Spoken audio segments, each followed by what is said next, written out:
Can you hear the rumble coming over the horizon? That is the rumble of Volkswagen's imminent destruction of the MR2. That's right, my friend Marty and I had $10,000 to acquire a rear engine or not front engine car. I've got this Moog Buggy, he's got Mr. Pooh, also known as a Toyota MR2. This is my last time working on the car before they go to battle in a series of challenges which you get to choose. Today I've got a new shifter going on. We got the engine started last time, we've still not driven it. We do know that the brakes need to be changed, so today we're doing that. And then we're also setting up two-step and going to try and make it shoot some flames for some flamage out the back. So come with us, it's an intergalactic adventure as we finish the Moog Buggy.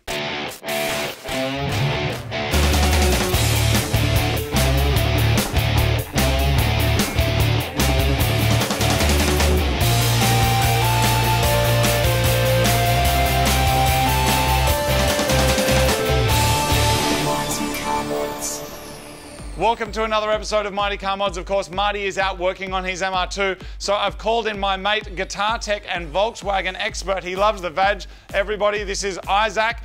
He's taken a couple of days off work where he's teching guitars down at the guitar factory to help me fix up this car. Today, brakes, shifter, two-step, we've got to give it a tune. Look, we have an ignition table, so we've got to make sure that's correct. So we'll get like rev limiter, the two-step, we'll get that sort of stuff happening. But in terms of the carburetors, that's going to be with a few specialised tools. But pretty much a flat-bladed screwdriver is going to get us through. So. And we're still confident that this is going to smoke the MR2 in at least most of the challenges, right? I believe so. Off the mark, this should be quick. I've seen the comments. They're like, it's a turbo MR2, it's JDM, you could never win. We're going to win, aren't we? Oh, bro, we'll find out, that's for sure. Well, see, that worries me when you go, we're going to find out. We're going to win, aren't we? Yeah. Yeah.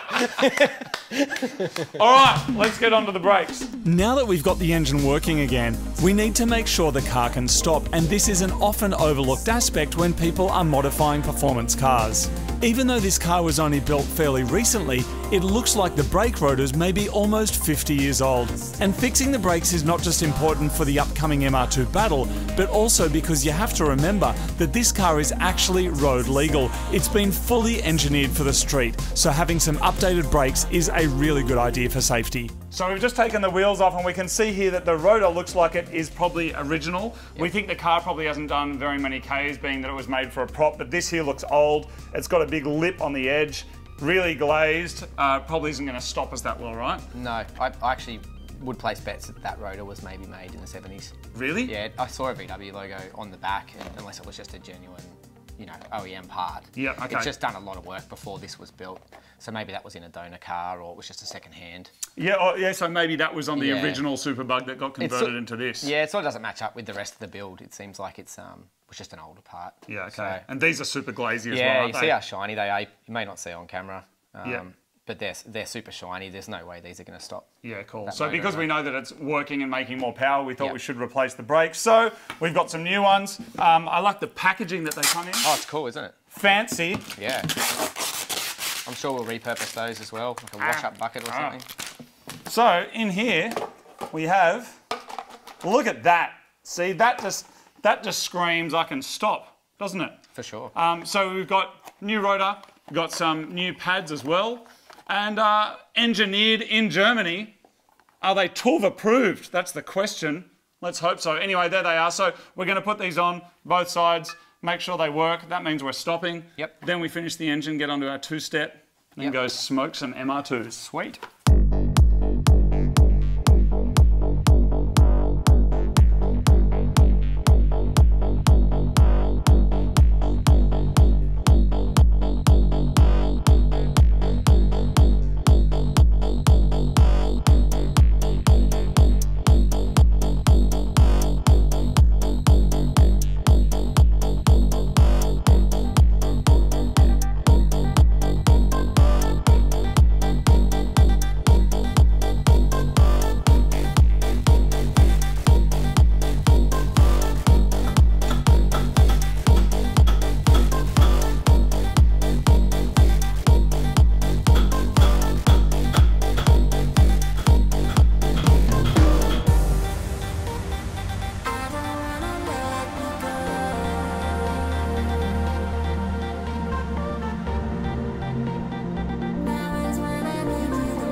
rotors are usually shipped with a layer of grease which needs to be cleaned off during the installation. Remember, you need to clean both sides, not just the surface that you can see. With the rotors installed and nice and clean, now we can reinstall the calipers with new pads and then get the whole thing ready for the wheels to go back on.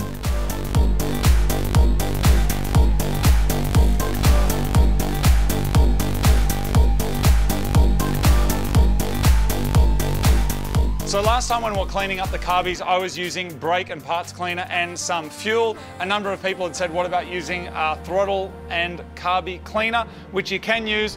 WD-40 make it as well. It's part of the automotive specialist range. This is throttle, body, carb and choke cleaner. That's probably what I should have used. I didn't. I used that. That still works. That's probably better, just so you know. All right, back to the buggy. I imagine that doing brakes on like performance Volkswagens is something that's kind of important. For sure. Do heaps of people overlook it? A lot of people do. I think there's a lot of overpowered cars that don't have enough brakes. But, you know, on the other side of the coin, there's some really expensive brakes for cars that don't have that much power, that are old. Yeah, okay. So it's just a choice thing, I'd say. Yeah, cool. Well, that side appears to be working. We've pulled apart and done the other side as well, so give that a go as well. Brakes? Yeah. Nice. It's not making any funny noises, that's good. We still need to bleed them. Is it possible that one side's going to stop and the other doesn't stop though? Sometimes that's a thing, like if, especially if there's air in the line. Yeah, okay. Yeah, like if we don't bleed them correctly, the car might want to wander to one side or another, but we'll bleed them in the correct order, starting at the rear. We'll get them right so that hopefully it'll brake straight. With the brakes done, now the wheels can go back on the car and then we can drop it down off the jack stands, ready for the next part of this intergalactic build. All right, people, so that is it. I was about to say it goes and it stops. We don't actually know if it goes. We know that the engine starts, but now it has brakes, which means when it is going and it's smoking an MR2, we'll actually be able to stop. Next job, putting in a new shifter. Look at this. Look how Look how fandangled that was. All brand new and nice. So, we're going to install that and tell us about the shifter that's already in there, Isaac. The shifter in the car, I think it's pretty standard, but it has a aftermarket short shift kit, which is just like a spacer and a ball that goes on there, so that changes the pivot point of the shifter. But the problem with those is you actually can't find gears easy at all. Even sitting here in it, just trying to feel where the gears are, you don't know where you are. So changing to that shifter that you just destroyed is, that's just really short, precise, and like a straight H pattern shifter. So they call that a Hurst copy. Hurst was the original brand that made them. It's a hot rodding shifter. And they're in just about most Volkswagens. It's the most affordable way to put a decent shifter in one of these. And is it basically 2 bolts out, stick it in? Yes, done? There's some adjustment though. And since the seats are not where they used to be, the shift rod's been shortened and the shifter's been moved in this car.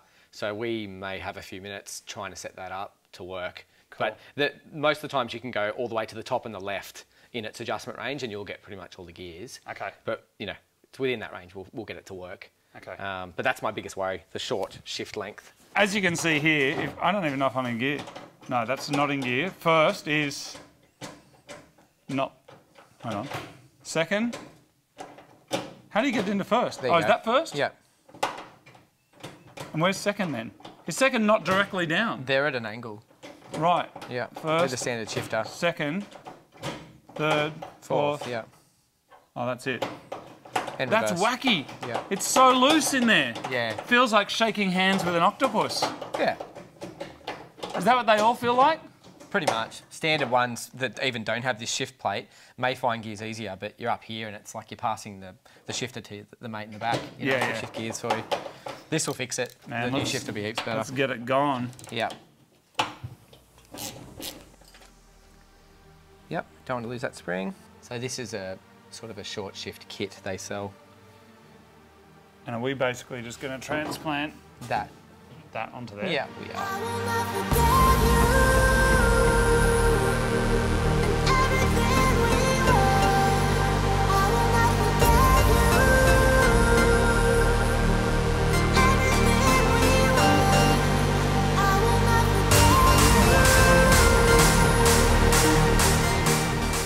what a difference such a simple thing has made.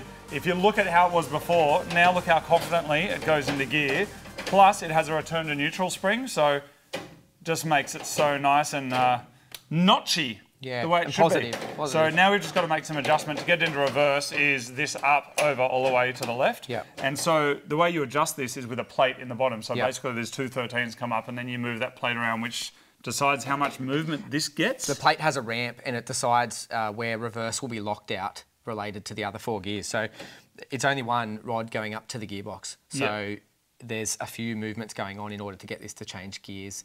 And there's sort of selector forks in the end of that gearbox, which will allow this was determining its position where we're putting it. So there's just a little bit of fiddling around. It's usually top left. Awesome. So we're going to try that first. Cool, I think. let's do it. Rad. We've given it a quick adjustment. We'll fix it up later if we need to, because right now it's time for the first drive. We're just going to go out the driveway and back, basically, to make sure it works.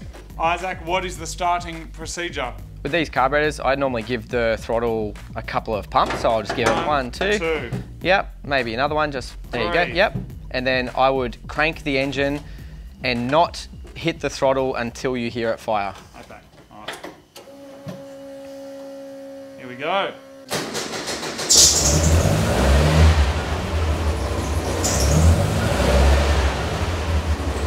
Fine.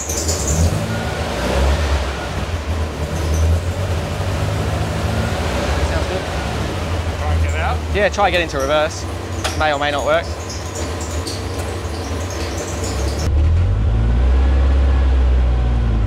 Yes! See if our brakes work. We're stopping. Well, that's good.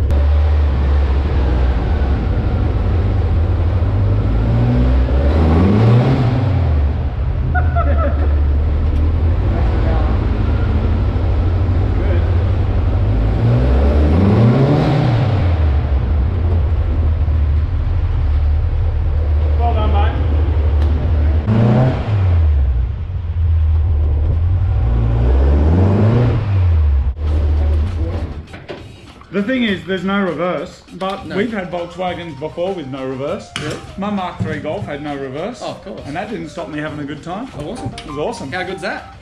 Well, almost as good as if it had reverse. We can find it. Great job, mate. So they've moved the shifter from there, where that roll bar mount is back here, and the seats. But how it's been done is there's a piece of plate that's sort of been welded in where the shifter is. Yeah, I see that. And now the shifter is fouling just on the welds that are there. I don't feel good about grinding those welds down. So I've taken the lockout plate out and we are getting reverse. Yep. And I think this trigger's going to save us from coming into reverse, because obviously you would worry with a standard shifter you could accidentally put this car in reverse. Yeah, I mean, go from first to reverse. Yeah, so it's loose at the moment just because I'm... That's not going... No. I mean, that's locking out, and then you pull this. You'd be really unlucky, I think. Goes. Yeah. Yeah, I think we're okay. That's exactly why it's not behaving the way it should be. So, look, it's finding every gear now. Yeah. We got reverse. Yeah. We tighten it up. We give it a quick tune. Yeah, we'll plug the laptop up to it too. Check the timing map and just the rev limiter and the 2-step. And then we're ready for battle. Basically, we're good to go, I think. Right now, if you've got an idea of what challenges the Moog Buggy and the MR2 should be going through, there has been talk of playing for keeps when he gets the other one's car, which is pretty epic. Wow. And we've done that in the past, and cars have been crushed. So, as well as hearts and souls and almost friendships. So anyway, let us know if you've got some challenge ideas. We're up for almost anything that's not too rude. And yeah, let's put the laptop on, get tuned up, Yep. and then go chop some MR2s. So there's actually two aspects to this tune. The first one is the ignition tune, which is what's done via the distributor and the laptop. And the second component is the fuel tune, which is done mechanically. Now, the car already starts, so however the carbies were set up by Isaac already means that it's already running enough to work, but that is something that we'll need to dial in conjunction with the tune that's done via the laptop. I've just got the main page open and I could see that there was a really, really high rev limit already set up on this. So what was it before? It was 7,800 RPM. Aren't they like 5,500? Look, from factory, you wouldn't really rev them over 5,000, but a modified engine, you could see up to that limit. But I just thought with just looking at the motor and what we've done with it, I didn't think it would be that high. I thought maybe 7,000 would be at the upper end. So what I've done is I've just taken that down to 6,500. And just when we tested it, seems like in that rev range I've set it, it's making plenty of power. I don't think we need to have the really high limit. Yeah. But also in this page, I've got a few things like setting up the two-step. So that's like a secondary rev limit that's based off a switch. So when this ECU inside the distributor sees ground input, it can then give us a lower rev limit. So we have a 6500 upper limit, and based on a switch, we have a lower rev limit. Pull timing out of that, you could make this shoot flames or do whatever you need to. You can create the combustion in the exhaust. And now this is basically an airflow meter, right? Which is going to make right. sure that both Carbys are sucking the same amount. Same amount of air, yeah. So this is known as synchronising the carburetors, and that's something done a lot in motorbikes. So what I do is basically just check that we'll get the engine started, check that they're both pulling similar amounts of air, and I can adjust that amount of air they're pulling by our throttle opening screws. But you've only got a very small window to work with them before you're actually running on an incorrect jet. You go on to the next jet, so you're into the main circuit. Yeah, okay. So you've only got really one full turn of adjustment to get that right. Cool. So should we get it started and have a look? Yeah, I think that's the right thing to do. After dialing in a bunch of settings and features which you're going to see in our final battle episode, we are completely done and I'm ready to go head to head with Marty's MR2. Both cars have engines in the back, both cars have been overhauled, but there's only going to be one winner, and it's going to be this Moog Buggy. All right, so the air filters are going on, and that is the end of the resurrection of the Moog Buggy. So I'd like to say a massive thank you to everybody who has been following the series. Of course, next up will be a little bit of our MR2 action, and then you will see the domination of the MR2 by this very strange and wacky Volkswagen Buggy. Everybody put your hands together for Isaac. Could not have done this without you. I'm actually pretty excited to see what it will do. We haven't driven it in anger yet, so we don't know. But it's, yeah, it sounds promising, so.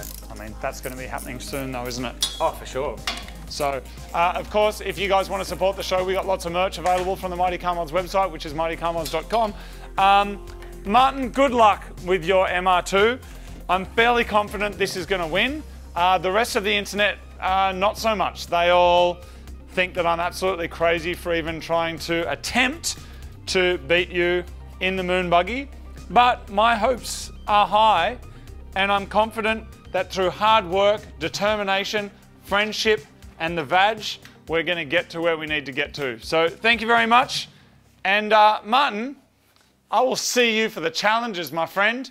And I'm putting it out there, whoever wins takes the other person's car. Straight up, I know you haven't even agreed. Whoever wins takes the other person's car. And I can tell you right now, your car will not exist if I win.